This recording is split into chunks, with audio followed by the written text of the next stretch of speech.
Bismillahirrahmanirrahim. Assalamualaikum warahmatullahi wabarakatuh. Kita lanjutkan kuliah kita dengan materi teknik pengumpulan data. Oke, teknik pengumpulan data. Penelitian dapat diartikan sebagai suatu proses penyelidikan secara sistematis yang ditujukan pada penyediaan informasi untuk menyelesaikan masalah. Sebagai suatu kegiatan sistematis, penelitian harus dilakukan dengan metode tertentu yang dikenal dengan istilah metode penelitian, yakni suatu cara ilmiah untuk mendapatkan data dengan tujuan dan kegunaan tertentu. Cara ilmiah ini harus didasari ciri-ciri keilmuan yang rasional, empiris, dan sistematis. Metode pengumpulan data adalah teknik atau cara-cara yang dapat digunakan oleh peneliti untuk mengumpulkan data. Teknik dalam menunjuk suatu kata yang abstrak ya. Jadi kata teknik itu abstrak dan tidak diwujudkan dalam benda, tetapi hanya dapat dilihat penggunaannya melalui angket, wawancara, pengamatan, ujian atau tes, dokumentasi dan lain-lain. Jadi teknik yang dimaksud kata teknik itu yaitulah dia angket, wawancara, pengamatan, ujian atau tes, dokumentasi dan lainnya. Penelitian dapat menggunakan salah satu atau gabungan teknik tergantung dari masalah-masalah yang dihadapi atau yang terjadi. Jadi bisa aja gabungan antara angket dengan wawancara ya, atau antara angket dengan dokumentasi, atau antara wawancara dengan pengamatan. Jadi dia bisa gabungan ya. Oke ya. Dalam penelitian ilmiah, agar data yang kita kumpulkan menjadi valid, maka kita harus mengetahui bagaimana cara-cara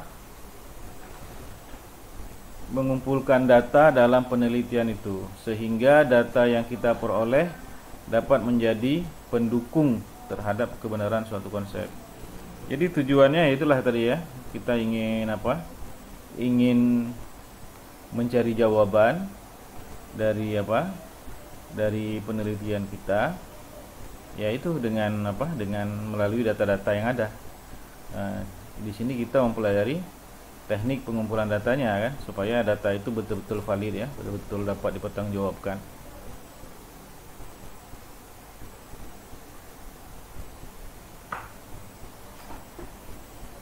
Dan dalam kegiatan penelitian, keberadaan instrumen penelitian merupakan bagian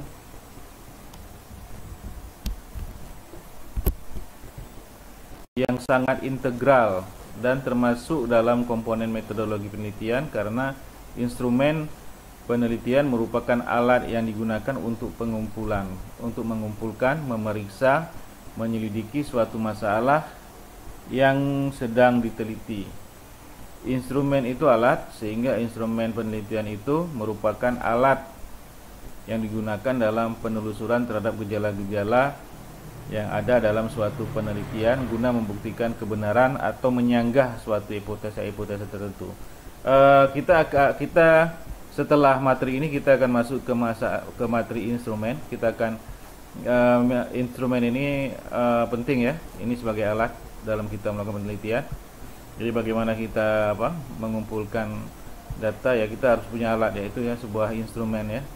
Oke, nanti kita akan mempelajarinya setelah materi ini ya. Berarti materi kuliah selanjutnya. Oke, suatu instrumen yang baik tentu harus memiliki validitas dan reliabilitas yang baik. Untuk memperoleh instrumen yang baik, tentu selain harus diuji coba, dihitung validitas dan reliabilitasnya, juga harus dibuat sesuai kaidah-kaidah penyusun instrumen. Menyusun instrumen merupakan suatu proses dalam penyusunan alat evaluasi, karena dengan mengevaluasi kita akan memperoleh data tentang objek yang diteliti. Oleh karena itu, menyusun instrumen merupakan langkah penting dalam prosedur penelitian yang tak dapat dipisahkan antara yang satu terhadap yang lainnya. Hal ini dilakukan karena untuk menjaga kesinambungan data yang dikumpulkan dengan pokok permasalahan yang dibuat dalam rangka pengujian terhadap hipotesa yang dibuat. Semestinya kita belajar instrumen dulu, cuman saya masuk ke teknik pengumpulan data dulu. Menurut saya, kalau kita udah tahu teknik pengumpulan data, kita lebih mudah memahami instrumen Ya, jadi kita tahu manfaat instrumen. Jadi begitu kita telah belajar teknik pengumpulan data, kemudian kita belajar instrumen, kita udah tahu tujuan kita bawa instrumen itu untuk apa, gitu. Jadi kenapa saya lebih suka membahas teknik pengumpulan data dulu, baru materi berikutnya instrumen, karena saya merasa dengan kita belajar teknik pengumpulan data, kemudian kita belajar, kemudian kita lanjutkan dengan mempelajari instrumen penelitian, maka biasanya kita lebih mudah memahami instrumen penelitian. Karena instrumen penelitian ini sedikit agak susah ya. Kita udah masuk materi yang agak susah, populasi dan sampel, materi sebelumnya ya. Dan nanti ada satu materi juga yang agak susah, yaitu materi yang instrumen ini agak rumit juga ya. Nah, makanya saya masukkan dulu ke teknik pengumpulan data, sehingga kita begitu belajar instrumen, kita udah tahu tujuan instrumen itu adalah untuk pengumpulan data kan, tapi yang valid ya, dan reliabilitasnya ya. Oke ya. Oke. Oleh karena itu, menyusun instrumen merupakan langkah penting dalam prosedur penelitian yang tak dapat dipisahkan antara yang satu terhadap yang lain. Hal ini dilakukan karena untuk menjaga kesinambungan data yang dikumpulkan dengan pokok permasalahan yang dibuat dalam rangka pengujian terhadap hipotesa-hipotesa yang dibuat.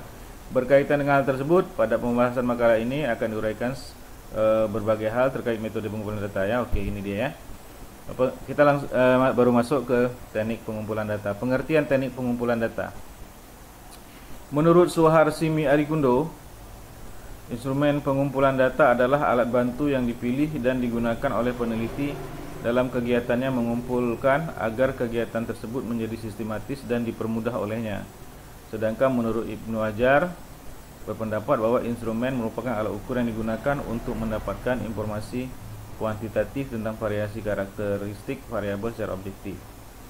Instrumen pengumpul data menurut Sumadi Suryabrata adalah alat yang digunakan untuk merekam pada umumnya secara kuantitatif keadaan dan aktivitas atribut-atribut psikologis. Oke. Atribut-atribut psikologis itu secara teknik bisa digolongkan menjadi atribut kognitif dan atribut non-kognitif ya. Sumadi mengemukakan bahwa untuk atribut kognitif perangsangnya adalah pertanyaan, sedangkan untuk atribut non-kognitif perangsangnya adalah pernyataan. Dari beberapa pendapat para ahli data dapat disimpulkan bahwa instrumen penelitian adalah alat bantu yang digunakan oleh peneliti untuk mengumpulkan informasi kuantitatif tentang variabel yang sedang diteliti. Oke, ini dia proses pengumpulan data. Ini saya ambil dari artikel ya, karena saya lihat lebih mudah kita memahami artikelnya daripada kita membahas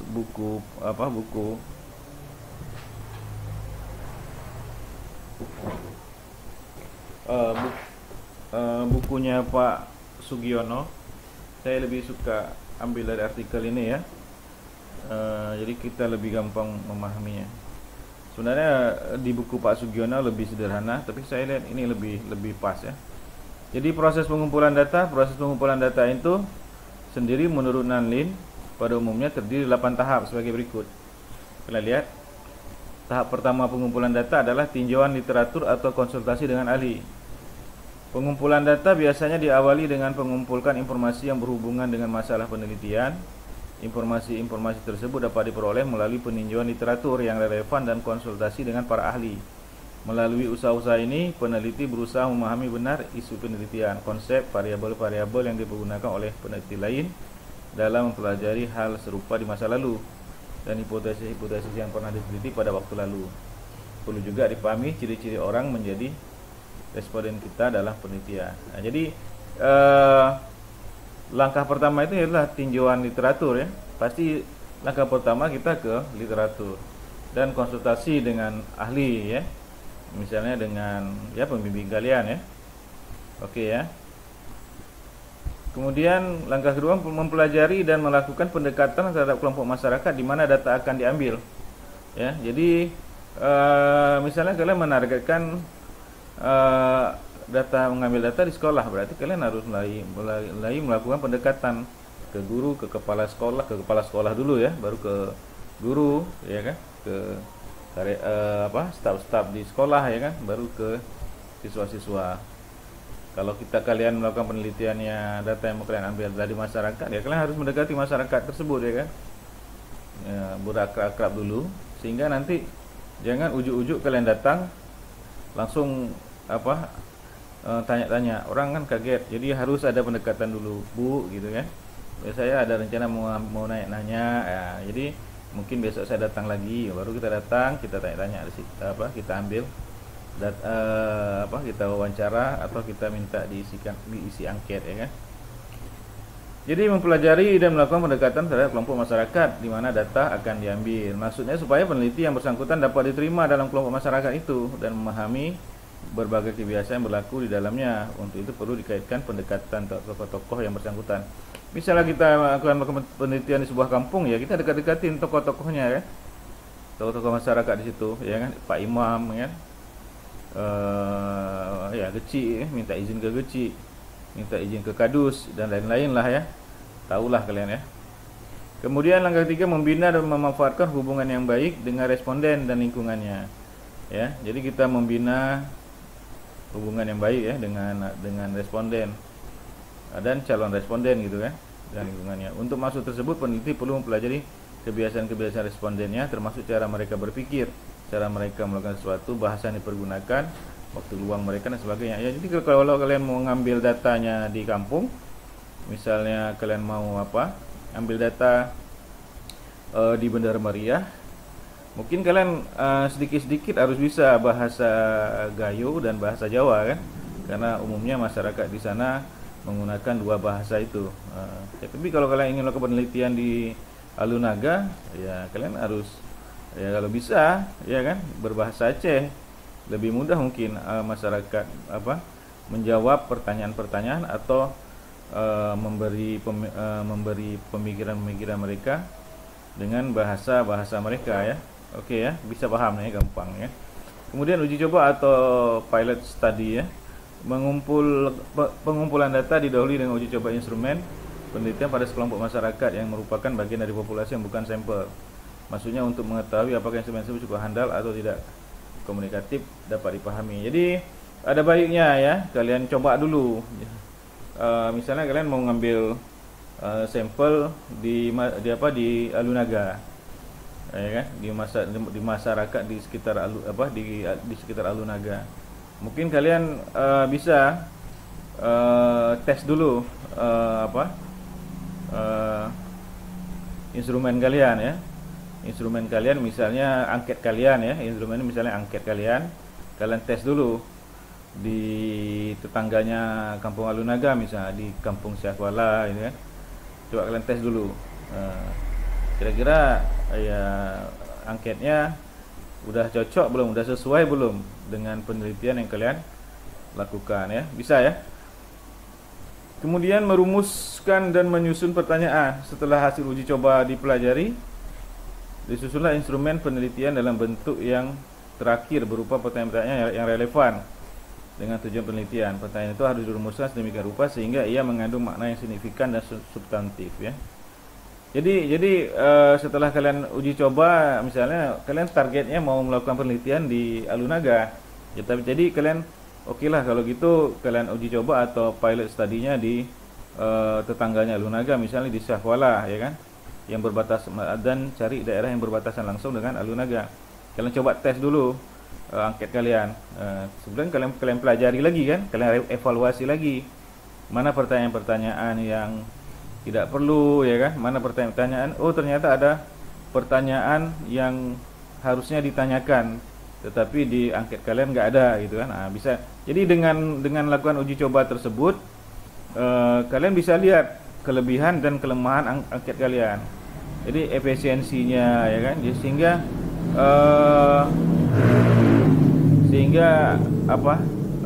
misalnya sekian pertanyaan, misalnya ada 50 pertanyaan, ternyata setelah kalian uji coba ada beberapa pertanyaan yang bisa digabungkan gitu, ya kan? Atau susunannya bisa kalian lupa, misalnya pertanyaan 1 Pertanyaan 2, kemudian ada pertanyaan yang ke-30.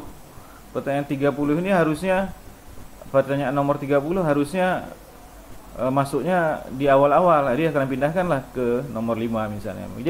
Jadi setelah kalian uji coba, banyak nanti kalian akan melakukan perubahan pada angket kalian kalau kalian memakai instrumennya angket ya. Atau pertanyaan kalian apabila kalian melakukannya wawancara ya. Daftar pertanyaan kalian apabila kalian menggunakan instrumennya wawancara ya. Oke ya.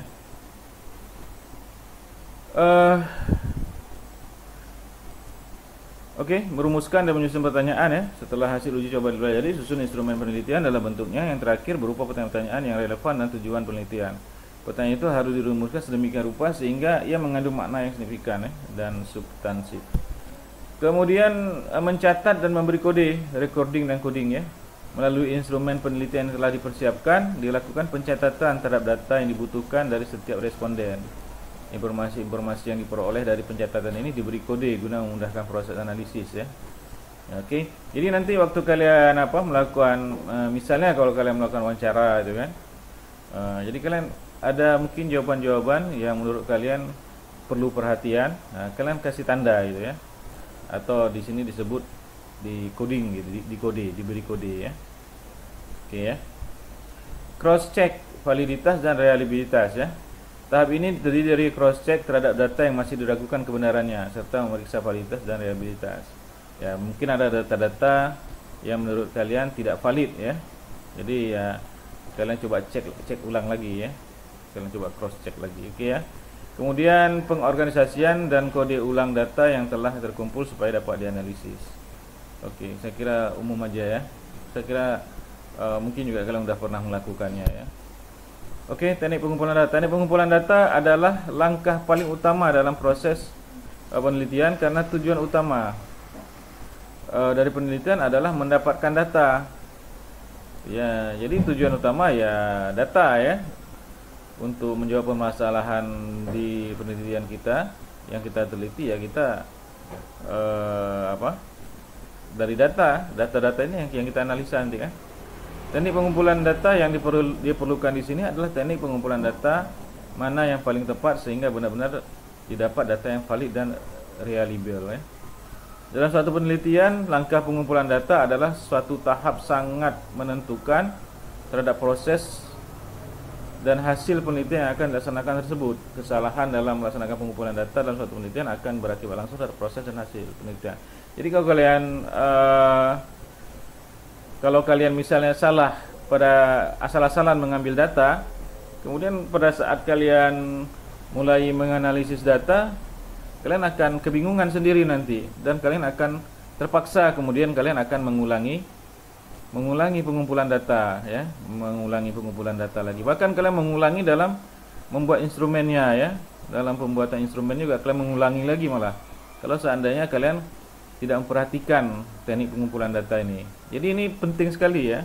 Jangan sampai kalian terbuang waktu kalian hanya untuk membuat ulang instrumen penelitian ya.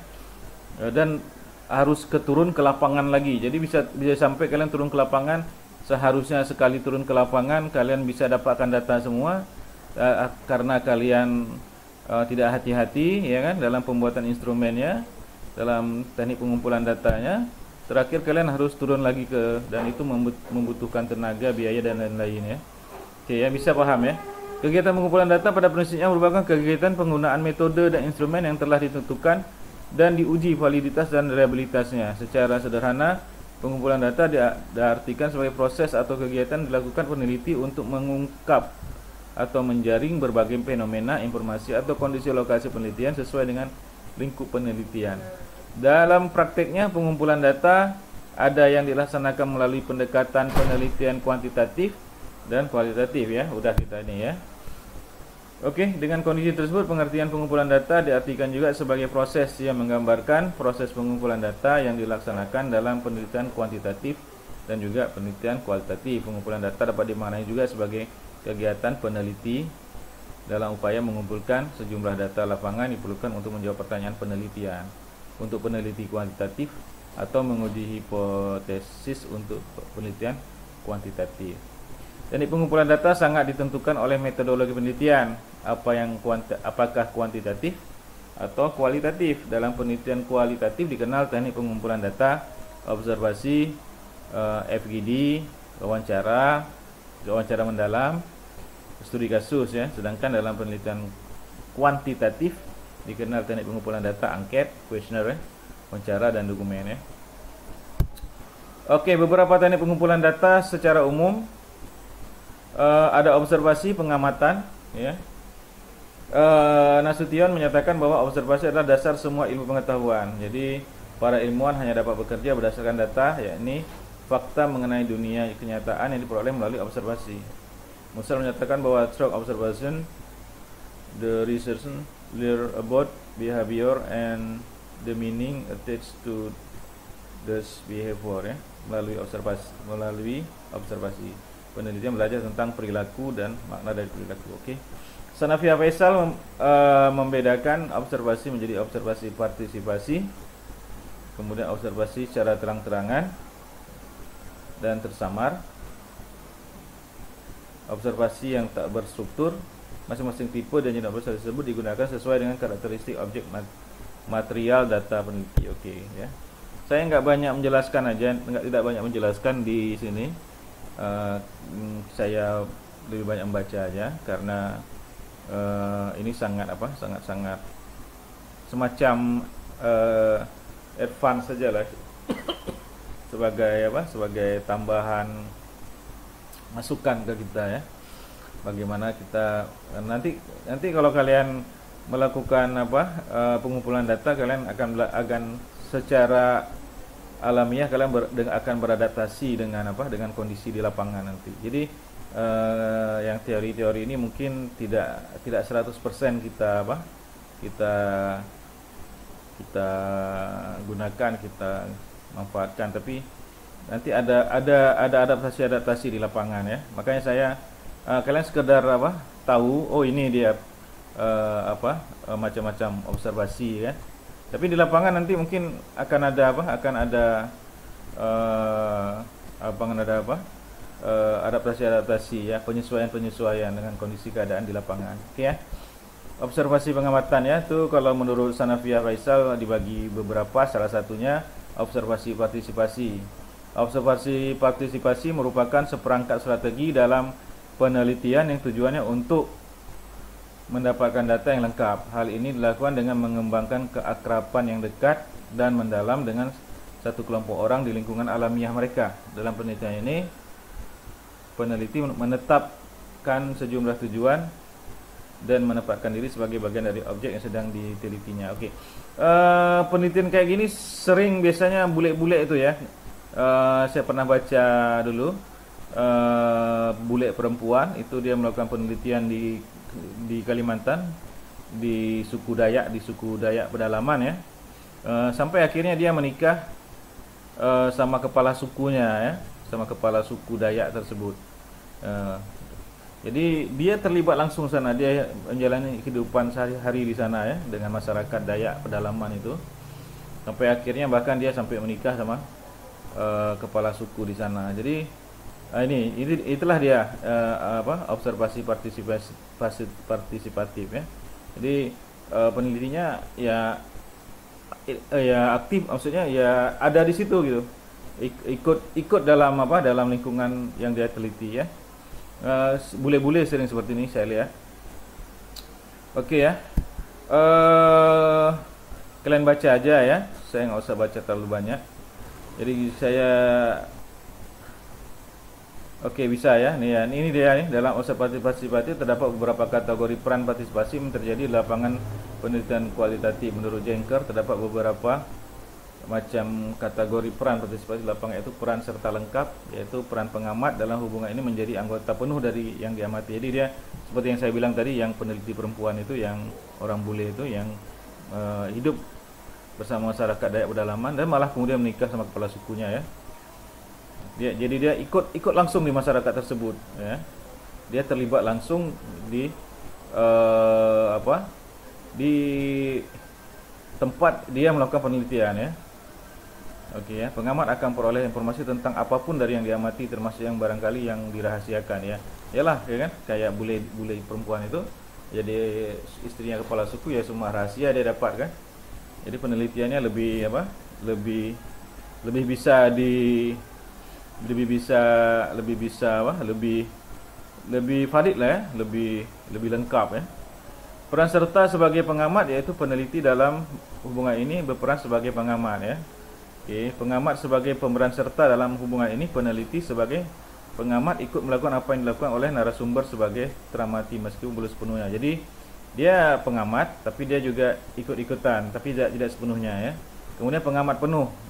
Kalau pengamat penuh berarti dia cuma mengamati saja ya. Dalam hubungan ini kedudukan pengamat yang diamati terpisah ya. Informasi diteruskan satu arah sehingga subjek tidak merasa diamati. Oke. Nah, ini bisa juga nih pengamatan penuh ini bisa juga kita menggunakan CCTV atau apa kita pasang ya. Kalau kita mengamati kondisi masyarakat tersebut ya, bisa juga. Kita tidak berada di situ pun tidak ada masalah ya. Oke, kemudian observasi terus terang atau tersamar. Pada uraian di atas telah jelaskan bahwa ciri penelitian kualitatif diantaranya adalah untuk menemukan dan mengungkap fakta yang ada di lapangan secara alamiah, natural setting ya. Konsekuensinya peneliti harus secara cermat dan bijaksana menerapkan teknik pengumpulan data di lapangan pada narasumber agar benar-benar data diperoleh bersifat alamiah. Oleh karena itu dalam observasi peneliti dalam pengumpulan data menyatakan terus terang kepada sumber data kepada masyarakat yang teliti bahwa peneliti sedang melakukan observasi dalam penelitian.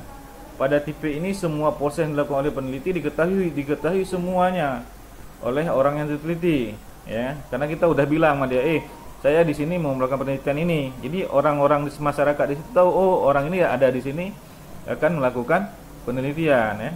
Tapi dalam suatu saat peneliti tidak terus terang atau tersamar dalam observasi. Hal ini untuk menghindari kalau suatu data yang dicari merupakan data yang masih dirahasiakan. Ada juga peneliti tidak mengatakan kalau dia seorang peneliti di situ kan. Atau dia cuma mengatakan dia sebagai turis, sebagai apa gitu ya. Sebagai pekerja sosial, padahal dia pada saat di situ sedang melakukan penelitian ya. Hal ini untuk menghindari kalau satu data yang cari merupakan data yang masih dirahasiakan. Kemungkinan kalau dilakukan dengan terus terang, maka peneliti tidak akan diizinkan untuk melakukan observasi ya. Ya, bisa ya. Saya paham ya. Kemudian observasi yang tak berstruktur. Dalam penelitian kualitatif dilakukan dengan tidak struktur karena fokus penelitian belum jelas. Ini biasanya di kualitatif ya. Kualitatif kan kita harus nyari-nyari dulu ya, nyari dulu. Jadi belum fix kita di satu titik gitu kan. Kita masih lihat-lihat dulu. Nanti setelah kita lakukan observasi kemana-mana, baru kita lama-lama fokus ke satu titik ya. Oke ya, bisa ya. Ciri dari kualitatif seperti itu ya. Dilakukan dengan tidak struktur karena fokusnya belum jelas ya. Pokok observasi akan berkembang selama kegiatan observasi berlangsung. Kalau masalah penelitian sudah jelas seperti dalam penelitian kuantitatif, maka observasi dapat dilakukan secara struktur dengan menggunakan pedoman observasi. Itu beda ya, kualitatif sama kuantitatif. Udah kalian udah pernah kalian tulis di tugas kalian. Jadi kalau kualitatif dia dari melebar ya, nanti dia fokus ke titik.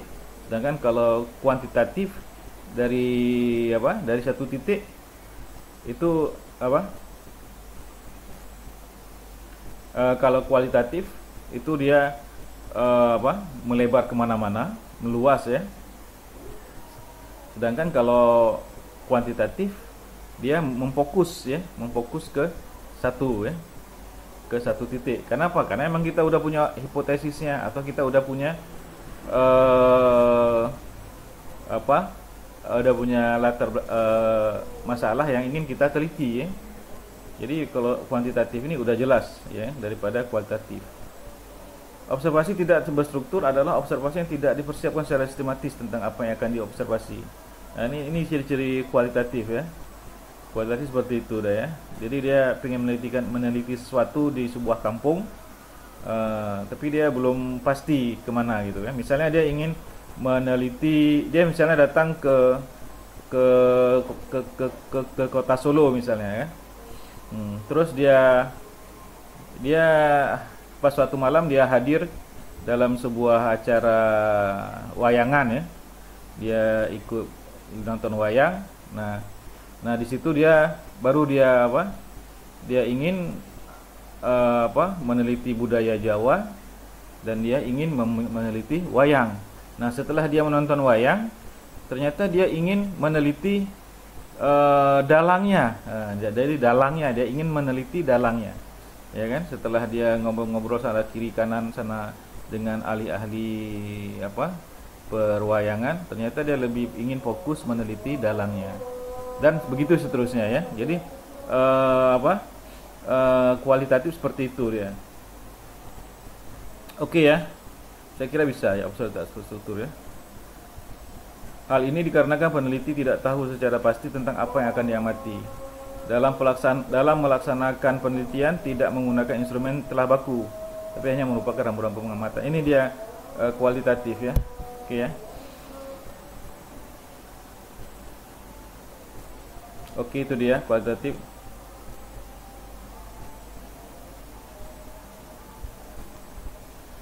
Oke ya, saya tidak usah baca ya, tidak usah saya jelaskan. Oke, kemudian kuesioner ya. Jadi tadi pertama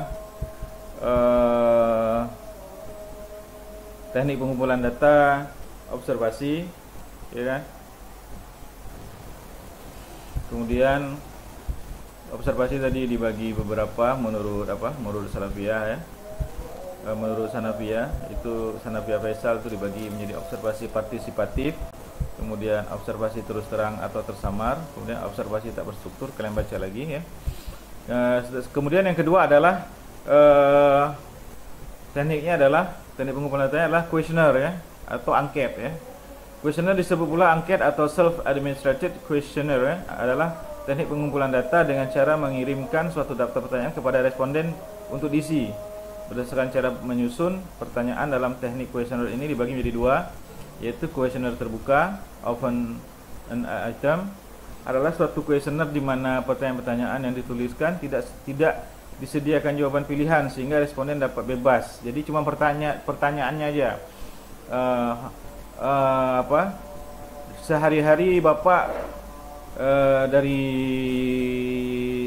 setelah sholat asar apa aja yang Bapak kerjakan? Maka responden bisa menjelaskan sesuka dia ya. Oke. Kelebihan kuesionernya terbuka ini apa? Menyusun pertanyaan sangat mudah ya, udah gampang ya, lebih gampang menyusunnya ya. Kemudian memberi kebebasan kepada responden untuk menjawab dan mencurahkan isi hati dan pemikiran. Jadi ini lebih alamiah ya, lebih natural ya. Apa yang ada di benak responden keluar ya. Mungkin awal-awal enggak ya kan, awal-awal enggak mungkin ya, makanya kita kalau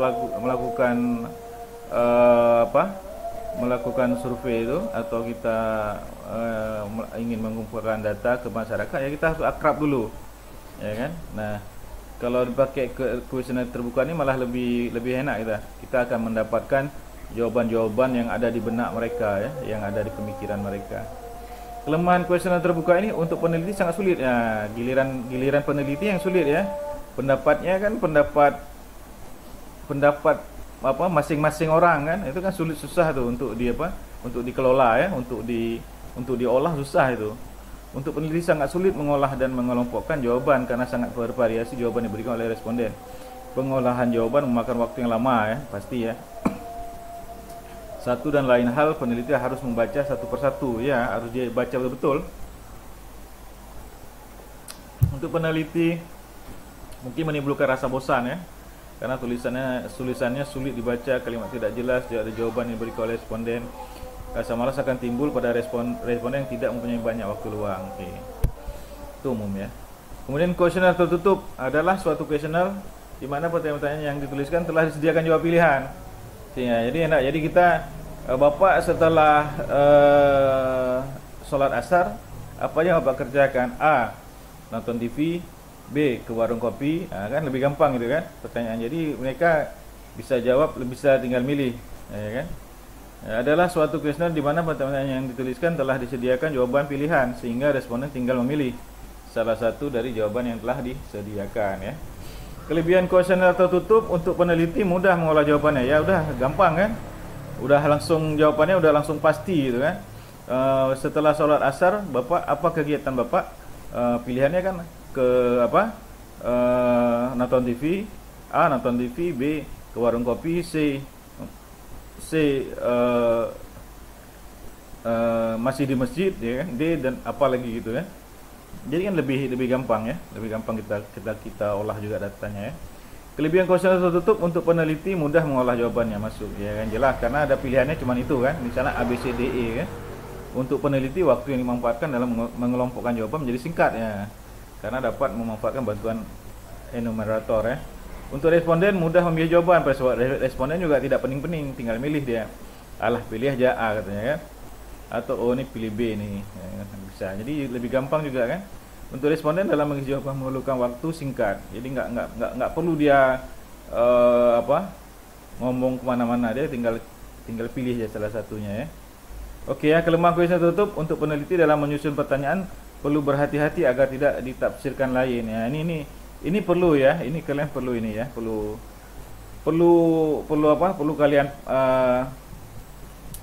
kalian tekankan di sini ya. Jangan nanti kalian buat pertanyaannya tidak jelas, mengambang dan susah dimengerti oleh responden itu ya. Itu jangan sampai seperti itu. Responden malah bingung untuk menjawab kan. Untuk responden kebebasan menjawab merasa dibatasi ya, karena nggak ada pilihan. Seperti kasus peneliti Jepang ingin meneliti mengapa masyarakat Aceh setelah tsunami kenapa masyarakat Aceh setelah tsunami masih tetap tangguh ya, masih tetap tidak ada yang bunuh diri ya. Beda dengan di Jepang, setelah selesai tsunami 2011 banyak orang melakukan harakiri atau bunuh diri. Begitu ditanyakan kenapa masyarakat Aceh tidak melakukan kenapa masyarakat Aceh bagaimana masyarakat Aceh menghadapi bencana tsunami, masyarakat Aceh menjawab itu adalah kehendak Tuhan, jadi kita terima ya. Jadi orang Jepang ini bingung dia lah, kalau hampir semua jawaban seperti itu, seluruh orang Aceh ditanya hampir semua jawaban seperti itu, jadi atas kehendak Allah gitu kan. Sehingga akhirnya dirubah pertanyaannya, jadi tidak ada lagi yang kehendak Allah, pertanyaannya seperti ini jadinya, suruh pilih A B C D E gitu, dan tidak ada di situ kehendak Allah ya. Baru orang Jepangnya ada jawaban ya. Tapi kalau misalnya pertanyaannya dilepas begitu aja, maka seluruh orang Aceh akan menjawab ini sudah kehendak Allah, kita serahkan kepada Allah ya. Oke ya, bisa paham ya. Itu dia kelemahan kuesioner tertutup. Jadi ya nggak ada pilihan, responden nggak ada pilihan ya. Oke, interview ya. Jadi udah 3 ya, tadi observasi, kemudian angket atau kuesioner, kemudian interview atau wawancara ya. Wawancara adalah suatu tanya jawab secara tatap muka yang dilaksanakan oleh pewawancara dengan orang yang diwawancarai untuk memperoleh informasi yang dibutuhkan. Example mendefinisikan interview sebagai berikut meeting, nggak usah dibaca ya. Oke ya, bisa kalian paham ya wawancara ya.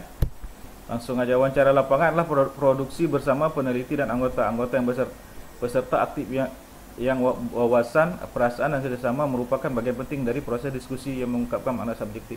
Jadi kadang-kadang kita perlu bantuan orang lain, nggak sendiri kita ke lapangan ya. Kita minta tolong kawan-kawan kita untuk melakukan wawancara. Jadi kita melakukan wawancara juga.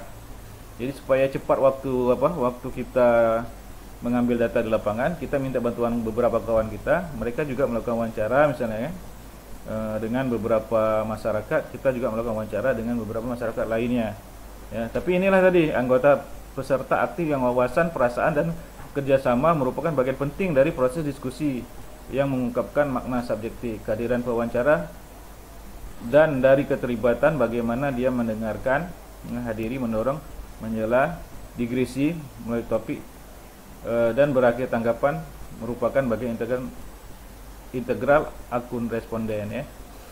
Jadi kalau kita wawancara ya kita harus pinter ya, harus pinter mengelola pertanyaan ya, dan harus pinter harus pinter eh, melihat kondisi. Jangan sampai nanti kita wawancara, yang diwawancarai entah ngomong-ngomong yang tidak, atau berbicara yang tidak kita perlukan gitu ya. Nah, jadi kita harus tahu tuh kapan itunya. Dan kalau kita melakukan wawancara, bukan cuman kita tapi ada beberapa orang yang akan melakukan wawancara, maka kita harus punya dulu perspektif yang sama ya. Apa yang ingin kita, bagaimana caranya ya kan, apa yang ingin kita capai dalam wawancara ini. Jadi kalau memang yang melakukan wawancara lebih dari satu orang ya kan, itu juga harus di briefing dulu ya, harus dipersiapkan dulu. Oke. Dan pewawancara harus lihai ya, jangan sampai respondennya ngomong yang tidak diperlukan ya. Oke, macam-macam interview. Ada wawancara struktur, ada wawancara semi struktur, ada wawancara tak berstruktur ya. Jadi kalau yang udah struktur ini, kita udah dari rumah, kita udah ada pertanyaan ya kan. Pertanyaan pertama nama bapak siapa ya kan, terus lainnya. Kemudian pertanyaan kedua, pertanyaan selanjutnya mengenai yang ingin kita ini, sudah kita susun sedemikian rupa sehingga pertanyaannya itu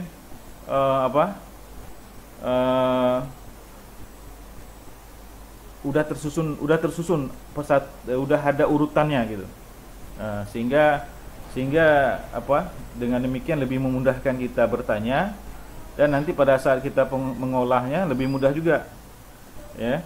Karena apa? Karena pertanyaan kita udah terstruktur dengan rapi ya. Jadi kita bertanyanya lebih gampang, nanti pada saat kita mengolah datanya juga lebih gampang ya. Kemudian wawancara semi struktur, dia hanya garis besarnya aja yang dia susun, sedangkan isi pertanyaan lainnya ya kan, misalnya dia garis besarnya aja itu udah berstruktur. Dia akan pertanyaan pertama mengenai tema A, kemudian mengenai tema B, kemudian mengenai tema C ya, itu udah dia susun. Tapi nanti mengenai pertanyaan dalam temanya tersebut ya kan, itu bebas, jadi dia bertanya lepas gitu, tidak ada urutannya. Jadi dia bisa, mungkin kalau ke responden pertama, pertanyaan tersebut untuk tema A dia akan tanya di pertanyaan ke-6, sedangkan untuk responden B, pertanyaan itu pada tema A tadi dia akan tanya di pertanyaan ke-3 misalnya ya. Jadi dia bebas gitu ya. Kemudian wawancara tak berstruktur. Nah, wawancara tak berstruktur ini biasanya penelitian itu ya, kualitatif ya. Dia tidak membuat, dia hanya membawa satu tema besar aja. Misalnya dia membawa tema COVID-19 gitu ya. Kemudian dia datang ke masyarakat, terus dia melakukan wawancara. Ya, wawancara lepas saja ya kan, tapi masih seputar COVID ya. Jadi dia tidak punya susunan pertanyaan yang struktur, nggak ada, atau tema-tema yang akan terkait COVID di judul COVID, di tema COVID, kemudian ada subtema dia nggak buat. Jadi dia cuma punya tema besar yaitu COVID-19, dan dia datang ke masyarakat, dia akan melakukan wawancara apa yang keluar dari benaknya ya. Oke, kemudian langkah-langkah wawancara kalian baca aja ya, ada semua di sini. Coba kalian baca, saya perlambat, nanti kalian tinggal push saja ya. Ini dia Lincoln dan Kuba dalam Sanavia Faisal ya. Ada beberapa. Menetapkan kepada siapa wawancara ini akan dilakukan, menyiapkan pokok-pokok masalah yang akan jadikan bahan pembicaraan, mengawali atau membuka alur wawancara, mengonfirmasi ikhtisar hasil wawancara, dan mengakhirinya menuliskan hasil wawancara dalam catatan, mengidentifikasi dalam wawancara. Oke ya, ini kalian ini aja. Kemudian isi wawancaranya ya. Oke, nanti kalian push saja ya, kalian baca. Kemudian ini alat-alat wawancara. Ini ya, pasti buku catatan jangan lupa ya, tape recorder ya, kamera ya. Jadi untuk merekam ya, catatan kalian harus catat. Walaupun kalian bawa tape recorder, bawa kamera, tetap catat, buku catatan, kertas catatan kalian harus bawa. karena ada hal-hal yang kalian perlu catat sebagai penekanan. Nanti kalian bisa penekanan-penekanan ini kalian bisa cek ulang di tape recorder kalian, ya, kamera. Dan tambahan satu lagi ya, selain buku catatan, tape recorder, kamera, sekarang udah pakai apa? Udah bisa kita merekam pakai video ya. Nah, jadi mungkin kita lebih apa? Kalau kita rekam pakai video, lebih kita bisa dapat mimik dari responden saat ditanya ini. Misalnya kita menanyakan soal PKI kan, bagaimana mimik responden ya kan. Kita misalnya bertanya soal ini, bagaimana gestur responden. Jadi pakai video mungkin lebih ini ya, lebih. Tapi tetap ya, catatan ini perlu ya. Nanti ada penekanan-penekanan yang kita harus catat. Misalnya pada saat kita wawancara ternyata ada jawaban-jawaban yang menurut kita menarik dan itu kita catat. Nanti pada saat kita mengulang di tape recorder atau di video kita, kita akan coba cek lagi catatan penekanan tadi itu. Bisa paham ya? Bisa mengerti maksud saya ya? Jadi tetap buku catatan itu tetap penting ya. Selain tape recorder, kamera, dan sekarang udah video ya. Oke, kemudian dokumen. Oke. Tadi udah berapa tadi? Observasi, angket atau kuesioner, kemudian wawancara ya. Sekarang dokumen. Dokumen adalah merupakan catatan peristiwa yang telah lalu. Dokumen dapat berbentuk tulisan, gambar atau karya monumental dari seorang lainnya. Dokumen yang berbentuk tulisan misalnya catatan harian, sejarah kehidupan atau life historis, cerita, biografi, peraturan kebijakan. Dokumen yang berbentuk gambar misal foto, gambar hidup, sketsa film, video, CD, dan lain-lain ya. Dokumen yang berbentuk karya misalnya karya seni, karya lukis, patung, naskah, tulisan, prasasti, dan lain-lain. Oke ya. Itu dia dokumen ya. Jadi secara imperatif dapat diartikan bahwa dokumen merupakan rekaman kejadian masa lalu yang ditulis atau dicetak. Dapat berupa catatan anekdotal, surat, buku harian, dan dokumen. Oke ya. Bisa, ini saya kira gampang ya.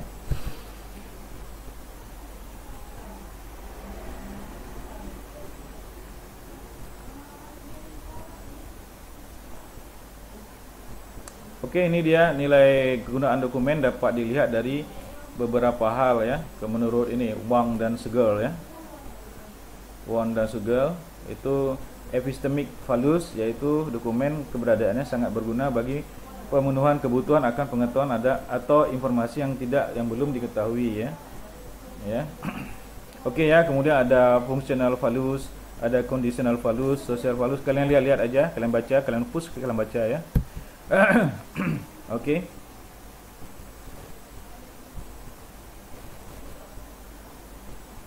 Oke, jadi hasil penelitian dari observasi wawancara akan dapat dipercaya kalau didukung oleh sejarah pribadi kehidupan di masa kecil, di sekolah, di tempat kerja, di masyarakat, dan autobiografi. Hasil penelitian juga akan lebih kredibel apabila didukung oleh foto-foto atau karya tulis akademik dan seni yang telah ada. Jadi itu dia fungsinya dokumen ya.